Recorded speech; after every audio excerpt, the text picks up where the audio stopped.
मैं ओशिन शर्मा बोल रही हूँ। मैं 2018 बैच की ब्लॉक डेवलपमेंट ऑफिसर हूँ और 2019 बैच की मैं एचएस अधिकारी हूँ। और मेरी शादी विशाल नेहरिया, जो कि एमएलए धर्मशाला हैं प्रेजेंटली, उनसे 26 अप्रैल को हुई थी। और ये शादी हम दोनों की रज़ामंदी से हुई थी, लेकिन आज की डेट में वो मुझे फ़िज़िकली, इमोशनली अब्यूज़ करते हैं, मेरा शोषण करते हैं, मुझे इमोशनल ब्लैकमेलिंग करते हैं, मेंटल टॉर्चर करते हैं। कल उन्होंने अपने परिवार के सामने मुझे बहुत ज़ोर से मारा, 3 थप्पड़ मारे और मैं बिस्तर से नीचे गिर गई। और उन्होंने अपने माँ बाप को बुलाते हुए ये कहा कि आप ये देखिए, मैंने इसको मारा है और अब किस्सा ख़त्म करते हैं। मैं आपको कल मैंने खुद को सेव करने के लिए कुछ फ़ोटोज़ ली हैं। आप देख सकते हैं कि उनकी उंगलियों के निशान मेरे चेहरे पे हैं और मेरे पूरे फेस में बहुत ज़्यादा पेन है। मैंने खुद को बचाने के लिए खुद को कमरे में बंद किया और अपने पेरेंट्स को उसी समय कॉल किया और वो लोग मुझे वहाँ से ले गए। मैं बहुत ही ज़्यादा मेंटली परेशान हूँ, क्योंकि कॉलेज में हम लोग साथ थे, लेकिन उसके बाद इन्हीं हरकतों की वजह से, क्योंकि कॉलेज में भी ये मुझे मारते थे, मैंने इन्हें छोड़ा और मैंने अपनी ज़िंदगी में आगे बढ़ी। लेकिन एमएलए बनने के बाद ये फिर मेरे पास आए और 2019 में आए और मुझे निरंतर शादी के लिए बोलते रहे। मैं 2021 तक मैंने इन्हें मना किया, लेकिन 2021 में मुझे लगा कि शायद ये एक जेन्युइन इंसान है और शायद ये मुझे भूल नहीं पाए हैं कॉलेज से। मैंने इन्हें मौका दिया, लेकिन इन्होंने मेरा बहुत ही नाजायज़ फ़ायदा उठाया है।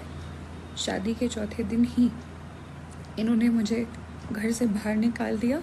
इनके पेरेंट्स उस समय नहीं थे और घर से बाहर निकाल दिया सुबह 4 साढ़े 4 बजे, जब मैं कोविड पॉजिटिव थी, और कहा कि वो सामने रास्ता है, तू चली जा वहाँ पे। और मैं वहाँ चली गई। मैंने कहा मुझे फ़ोन दे दीजिए, इन्होंने मुझे फ़ोन भी नहीं दिया। मैं सड़क पर बैठ गई। आई वॉज़ वेटिंग कि कोई आएगा तो मैं फ़ोन लूँगी, अपने पेरेंट्स को कॉल करूँगी। ये वहाँ आ गए। इन्होंने ग्लास की बॉटल उठाई और थ्रेट किया कि मैं इसको अपने सर पे मार दूँगा अगर तो मेरे साथ वापस नहीं चली। उस ब्लैकमेलिंग के बाद मैं घर चली गई इनके साथ वापस। मैंने कहा आपकी मम्मी को पता होना ज़रूरी है। इन्होंने छुरी ली और रसोई में चले गए, वॉशरूम में खुद को बंद कर लिया और वहाँ पे ये धमकी दी कि मैं खुद को मार दूँगा अगर तुमने बताया। तो मैंने इनके माँ बाप को नहीं बताया। इनके माँ बाप, स्पेशली इनकी माँ, पिता इनके बीमार थे, तो मेरी उनसे कोई शिकायत नहीं है। इनकी माँ ने मेरी फैमिली को इतनी बार बुला के ज़लील किया है और ये झूठे एलिगेशंस लगाए हैं कि मैं इनके लड़के को मारती हूँ। इनके लड़के ने भी मेरे पे फॉल्स एलिगेशन लगाए हैं कि मैं इन्हें अब्यूज़ करती हूँ, मैं इन्हें मारती हूँ। मैं अगर इन्हें मारती हूँ तो आप ये मुझे बताएं, क्या ये इस प्रकार के आदमी हैं कि एक मार खाएंगे? इन्होंने मुझे फरवरी 2021 में भी, चंडीगढ़ में थे हम होटल में, बहुत मारा। उस वक्त ये ड्रंक थे। इन्होंने मुझे आधे घंटे तक पीटा। इस इंसिडेंट के बाद भी जब मैंने कहा कि मैं पुलिस जाऊंगी, तो इन्होंने मुझे वहाँ पे इमोशनल मैनिपुलेशन करके रोक लिया। जब मैंने शादी से मना किया तो इनकी माँ और मासी, ये दोनों मेरे ऑफिस में आके इन्होंने भी यहाँ इमोशनल ड्रामा किया और वो रोई। और मुझे एज ए ह्यूमन लगा कि शायद मुझे एक चांस और देना चाहिए। मेरे माँ बाप को इन्होंने बहुत ज़लील किया। ये धमकियाँ दी हैं कि कभी कभी आपकी लड़की अगर हमारे घर में अकेली आ गई और तो हम पुलिस बुला लेंगी। और ये सुपरस्टिशियस बातें करते हैं ये लोग। चेले को बुलाएंगे, उसको बुलाएंगे, वो बताएगा कि इस लड़की ने हमारे बेटे को मारा है कि नहीं। इनकी मदर को ये नहीं पता कि ये मुझे किस तरह से थ्रेट करते हैं, इमोशनल ब्लैकमेल करते हैं कि ये खुद को कुछ कर देंगे और मेरे सामने सामने इन्होंने खुद को सर पे स्टील की बॉटल भी मारी। जिस रात मैंने इनसे ये पूछा, जब इन्होंने मुझे बताया कि सुबह इन्होंने और इनकी मम्मी ने कहीं निकलना है, तो एज ए वाइफ मैंने सिर्फ इतना पूछा कि आप कहाँ जा रहे हैं। इनका कहना था कि माँ ने मना किया है बताने से।